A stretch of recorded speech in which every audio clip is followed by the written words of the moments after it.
What's that? Nick! The worst words you can ever hear in a slow dance. Nothing. So baby girl pulls back, looks dead at me and goes, "Are you bricked?"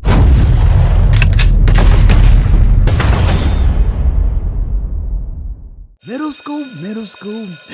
Boy, do I remember like it was just yesterday. See, middle school is where my puberty hit. My voice changed, my body grew, fam. I didn't know what the heck was happening to me. See, growing up, my parents, just like most parents, made huge mistakes of not fully educating me in the changes that are about to happen to my body. Bruh, I woke up one morning like, what the hell is wrong with my face? I got pimples now? Oh, no, my God. I gotta get shorties, but that's happens to the best of us. Then the next morning, I wake up like, Tim, why you got a whole new set of hair growing all over the body? Yet again, happens to the best of us. Now, since my parents didn't give me any gems, I had only one person to talk to. Yo, Lem, do you get hair in any other places? What you mean? You know, down there.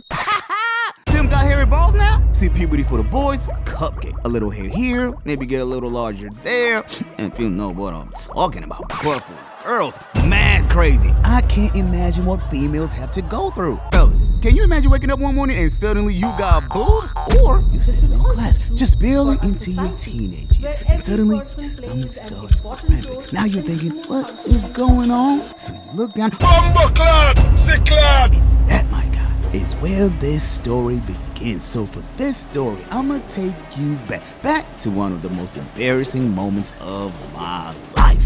See, it was back in my middle school days. Now, at the time, my middle school was having homecoming. Now, homecoming was extra special. First thing first, you're supposed to get a date for the night. Second, you need a tux. And third, you got to know how to dance. Now, getting a shorty, not a problem, my God. Your boy got Riz. Getting a tux, light work. Which brings us to problem number 3, dancing. Now, I'm not talking about what you kids call dancing nowadays. I'm talking a good old-fashioned slow dance. But here's the problem. I sucked at slow dancing, and I'll be damned if I'm the kid that's gonna embarrass himself in the middle of the dance floor and get roasted. So in order to get right, I had to practice. So I closed my door, made sure no one was looking. All right, Tim, you gotta find something to practice with. So I looked around my room, looked in the closet, looked under the bed, but I couldn't find a thing. But from the corner of my eye, I saw the pillow. That's perfect. So I picked it up, put it against my body nice and tight, and started practicing. Okay, Tim, it's one step to the left, one to the right, then spin her around, and you're good. So I start putting in work. I'm talking minutes upon minutes of me violating the pillow. So I'm working, right? Next thing I know, I hear, what in the diddy freak off are you doing? Nothing.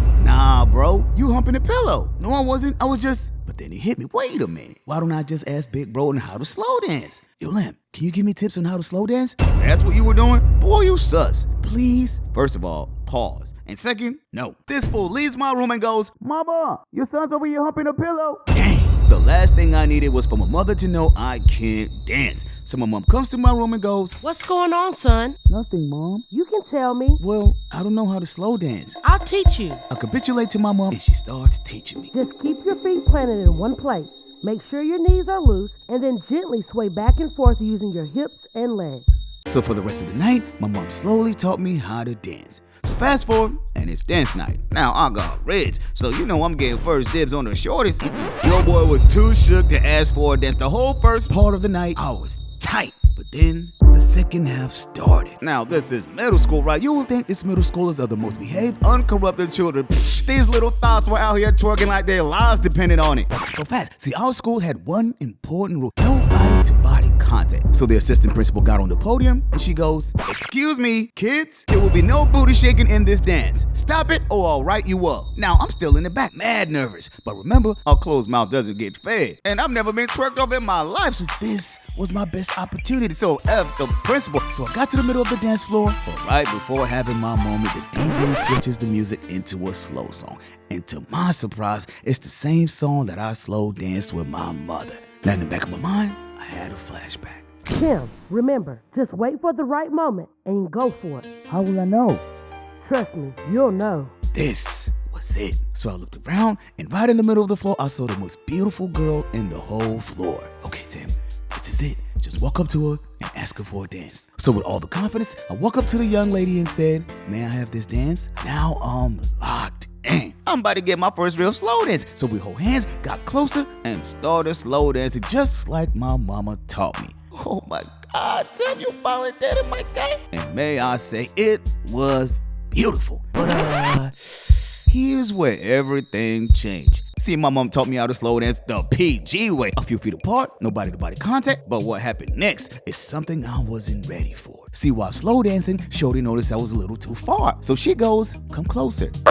Raggy? No, I'm cool here. I don't bite. On my mama. Shorty grabs me, pushes me against her body, and now we're face to face, skin to skin, body to body. You gotta understand, this is my first time feeling such a soft, voluptuous body against it, and I'm loving it. Oh, thank you guys, she's so soft. Oh, she smells so good. But then she goes, hold me tighter. I couldn't believe what I was hearing. So she says it once again, hold me tighter. Holy, this girl wants me to hold her tighter. Lord have mercy. Now remember, yet again, first time, right? Now I'm feeling everything. But deep inside, deep in my soul, I couldn't resist it. Damn, Tim, I see one YN's crash out on the coochie. And then it happened. Uh-oh. What is it, Tim? Nothing? Come on, Tim, not right now. Please, God, please, not right now. Anytime by now. Dang, I gotta think about anything but that voluptuous booty. So I'm running everything through my mind. Sports, fights, the music, anything to calm me down. But oh no, the harder I tried, the more I kept growing and growing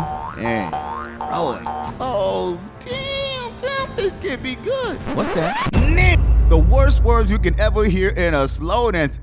Nothing. So baby girl pulls back, looks dead at me and goes, are you bricked? How the heavens came down, the waters parted, the universe disintegrated, my whole life flashed dead in front of me. I went from having the best moment of my life to having the most embarrassing moment of all time. My life was over. But baby girl looks at me and gently goes, don't be embarrassed. So she pulls me closer, our souls connect, and for the rest of the night, we slowly dance like our last moment on earth. Now that, my God, was how I went from having the most embarrassing moment in my life to one of the most happiest and most precious moments of my time. So thank you, Jenny. Without you, I wouldn't be the man I am today.